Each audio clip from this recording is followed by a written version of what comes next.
Okay बच्चे, तो आज हम लोग चैप्टर कल में पढ़ा था ट्रायंगल के बारे में नहीं, और ट्रायंगल के कुछ प्रॉपर्टी के बारे में। तो आज हम लोग आपके बुक से ही, ठीक है, एक्सरसाइज पेज में आपका कौन सा लीड बुक जो है आपका है पेज में 119, उसका कुछ क्वेश्चन डिस्कस कर रहे हैं।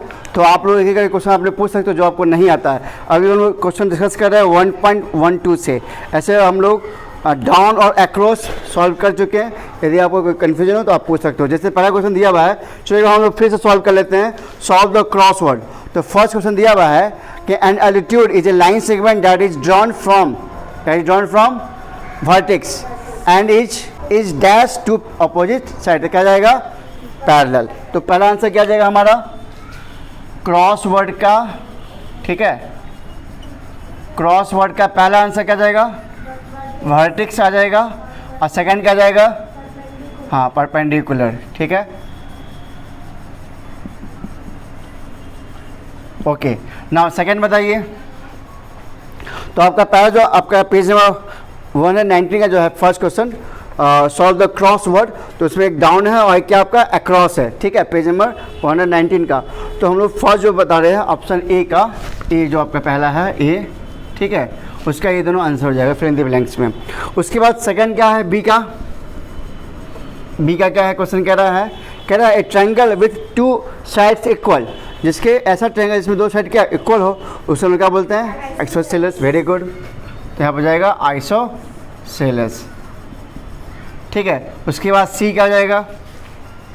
इन a oblique N dash triangle the centroid and the ortho centre are at the same point. तो ऐसा कौन सा ट्रायंगल है जिसमें ऑर्थो आपका सेंट्रॉइड और आपका ऑर्थो सेंटर क्या हो? सेम पॉइंट पे हो। तो आपको जानते हो कि ऑर्थो सेंटर क्या होता है? ऑर्थो सेंटर किसका होता है? हमने बताया था ओ ए, क्या बताया था, या ए ओ मैंने बताया था याद रखने के लिए। और हमने बताया था एक सी एम। तो अगर हमारा किसका ए का मतलब यहाँ पर क्या है? एल्टीट्यूड। क्या है? यदि एल्टीट्यूड का इंटरसेक्शन हो तो उस पॉइंट को हम लोग क्या बोलते हैं? Ortho centre. क्या बोलते हैं उसको? यदि हमारा एल्टीट्यूड का इंटरसेक्शन पॉइंट हो तो उस कॉमन पॉइंट को हम लोग क्या बोलेंगे? Ortho centre. यदि हमारा मीडियंस का क्या हो? इंटरसेक्शन पॉइंट हो, तो उसका हम लोग बोलेंगे सेंट्रॉइड। याद रखिएगा, एक शॉर्ट वर्ड दे दिया ताकि आप कभी कंफ्यूज कर जाओ कि किसको क्या बोलते हैं। तो इसलिए शॉर्ट तरीका दे दिया है एओ और सी एम। एओ का मतलब एल्टीट्यूड का इंटरसेक्शन पॉइंट को कहेंगे ऑर्थो सेंटर, और मीडियंस के इंटरसेक्शन पॉइंट कहेंगे हम लोग सेंट्रॉइड, ठीक है। तो कह रहा है कि ऐसा कौन सा ट्रायंगल है जिसमें ऑर्थो सेंटर और मीडियन एक ही पॉइंट पे लाई करे, वो हमारा क्या कौन सा हो जाएगा? Equilateral triangle. तो इसका क्या जाएगा? Equilateral triangle. नाउ नेक्स्ट क्या है हमारा? हाँ, उसके बाद क्या हमारा? अक्रॉस है। ये तो हो गया डाउन। अब हम लोग अक्रॉस चलते हैं। अक्रॉस में पहला क्या जाएगा? कह रहा है a oblique N dash triangle will have its altitude outside. कह रहा है कि इसका जो अल्टीट्यूड है उसका बाहर की तरफ हो। ऐसा कौन सा ट्रायंगल होता है? ऑब्ट्यूज। तो आपका फिगर दिया हुआ इस साइड में, ठीक है, यहाँ पर कहलाता है ऑब्ट्यूज ट्रायंगल। यहाँ पे आ जाएगा ऑब्ट्यूज। नाउ नेक्स्ट क्या जाएगा? B all the medians of a triangle intersect at the centroid, ठीक है, जस्ट अभी बताया आपको। उसके बाद C A dash is a line segment that connects a vertex of a triangle to the mid point of the opposite side. हम क्या बोलते हैं? मीडियन कहते हैं, ठीक है। ये जस्ट आपका डिफाइन है मीडियन का। और लास्ट क्या बन जाएगा? Ortho centre. दोनों आपका डिफाइन ही पूछ रहा है। चलो, तो यहाँ तक हम लोग का डन हो गया। अब हम लोग देखते हैं क्वेश्चन 1.2 का। 1.2 एक क्वेश्चन ले रहे हैं हम लोग, ठीक है। In figure if AO is a median which of the following statements is false. आपको एक फिगर दे दिया यहाँ पे, इसको आपको समझना है, ठीक है। और दिया हुआ है यहाँ पे बी, यहाँ पे ये एओ है, और ये आपका क्या है? सी है। तो आपसे क्वेश्चन ये पूछ रहा है कि इस फिगर में, ठीक है, जो कि आपका एओ क्या है? मीडियन है। अगर ये मीडियन है तो आपको पता है कि ये हमारा क्या कहलाएगा? क्या कहलाएगा? मिड पॉइंट ना। क्या कहलाएगा हमारा?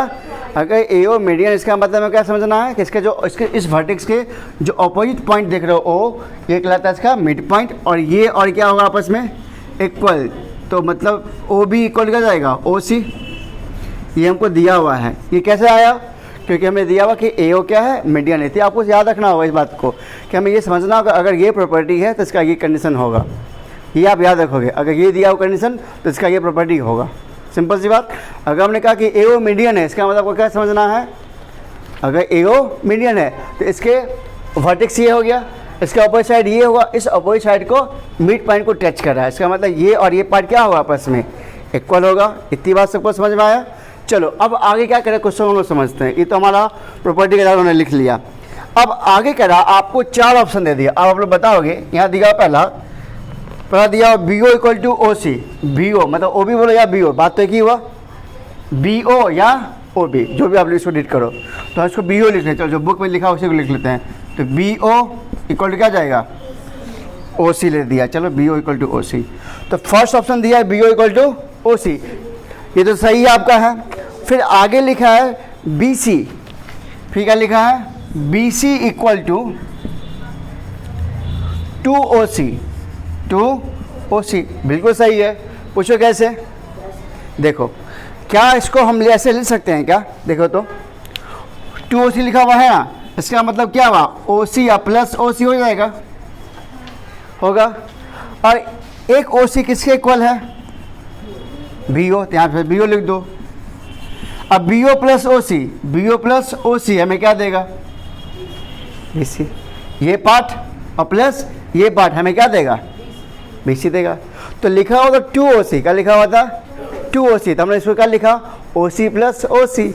और एक ओ सी किसके इक्वल है बी ओ के इक्वल है, तो हमने बी ओ को यहाँ पर लिख दिया, तो B O plus O C plus क्या मिल जाएगा बी सी। तो ये भी हमारा सही है, ये भी हमारा सही है, क्लियर है। अब देखो थर्ड ऑप्शन क्या दिया O B equal to C B. अब देखो ओ बी कहाँ है, यहाँ है, और क्या दे रहा है सी बी, क्या ये छोटा पार्ट इसके इक्वल हो सकता है क्या, नहीं गलत है। देखो क्वेश्चन खुद ही बता रहा आपको है ना। और चौथा पार्ट क्या दिया बी सी इक्वल टू क्या दिया है 2 ओ बी, तो इसको हम लोग क्या लिखेंगे बताओ, जस्ट हमें आपको बताया हमने, इसको क्या लिख सकते हैं बताइए। तो बी सी इक्वल टू लिखेंगे क्या, ई थर्ड हो गया हमारा, आई हमारा हो गया फोर्थ, क्या लिखेंगे बताइए ओ बी या प्लस ओ बी। और एक ओ बी किसके इक्वल है ओ सी, तो यहाँ पे ओ सी लिख दो। तो बताओ ओ बी प्लस ओ सी हमें क्या देगा बी सी देगा। इसलिए हमारा ये ऑप्शन सही नहीं है। कौन सा ऑप्शन, थर्ड ऑप्शन। सबको समझ में आया, ठीक है। यहाँ से आगे बढ़े, चलिए आगे बढ़ते हैं। अब नेक्स्ट क्वेश्चन दिया हुआ है, देखो state whether the following statements are true और फॉल्स। ये आपको बताना है, आप क्वेश्चन पूछ इसका बताओगे कि आंसर ये ट्रू है या फॉल्स में है। कह रहा है पहला, the centroid of the triangle always lies inside the triangle. क्या सही कि गलत है, ट्रू है, क्योंकि हमने पढ़ा है कि मीडियन का जो भी इंटरसेक्शन पॉइंट होता है वो ट्रायंगल के अंदर ही रहता है, तो पढ़ा ट्रू है, ठीक है, वेरी गुड। नाउ बी कह रहा है the ortho centre of A right angle triangle is on it's hypotenuse. Hypotenuse पे होता है क्या, नहीं वर्टेक्स पे होता है, ठीक है। यहाँ आप देख सकते हो, यहाँ लिखा हुआ देखो, इसमें पढ़ोगे राइट एंगल ट्रायंगल में कह रहा है the ortho centre of A right angle triangle lies on the vertex containing the right angle. जो 90 डिग्री कंटेन करता है उसके वर्टेक्स पे वो लाई करता है, ठीक है। और लास्ट कह रहा है the altitudes of an obtuse angle triangle can lie outside the triangle. बिल्कुल सही है, नहीं उसका जो अल्टीट्यूड होता है क्या होता है ट्रायंगल के बाहर ही होता है, किसका ऑब्ट्यूज ट्रायंगल का। तो यहाँ तक समझ गए, ठीक है। चलिए अब 1.4 देखिए, 1.4 क्या कह रहा है,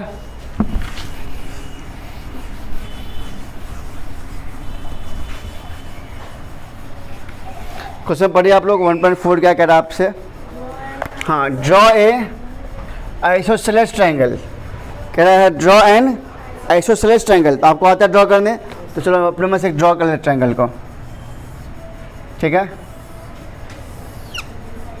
ए, ये बी और ये सी। आप जानते हो इस साइड का मतलब कि ये पार्ट और ये पार्ट क्या है इक्वल। आप ये भी जानते हो इसके एंगल भी क्या होंगे, इक्वल। ये इस एंगल और ये एंगल क्या आपस में इक्वल। मतलब हमने जस्ट अभी प्रॉपर्टी को यूज किया, बस इतना ही। अब क्वेश्चन क्या कर उसको समझते हैं आगे। आगे क्वेश्चन कह रहा है क्या, ड्रॉ इट्स मीडियन। क्या ड्रॉ करना है, मीडियन। तो मीडियन ड्रॉ करने आता है आप लोग को, ये हमने समझाया था कैसे ड्रॉ करना, बताओ। तो अगर हमको मान लो मीडियन ड्रॉ करना है वर्टेक्स ए से, कहाँ से ड्रॉ करना है, तो हमें क्या करना है, बी सी का क्या फाइंड करना होगा, मिड पॉइंट। क्या फाइंड करना होगा। अब मिड पॉइंट कैसे फाइंड करते हैं हम लोग, परपेंडिकुलर बाइसेक्टर से। पता है ना तुम्हें बात कि कोई भी लाइन का अगर हमको मिड पॉइंट फाइंड करना हो तो we have to draw perpendicular bisector.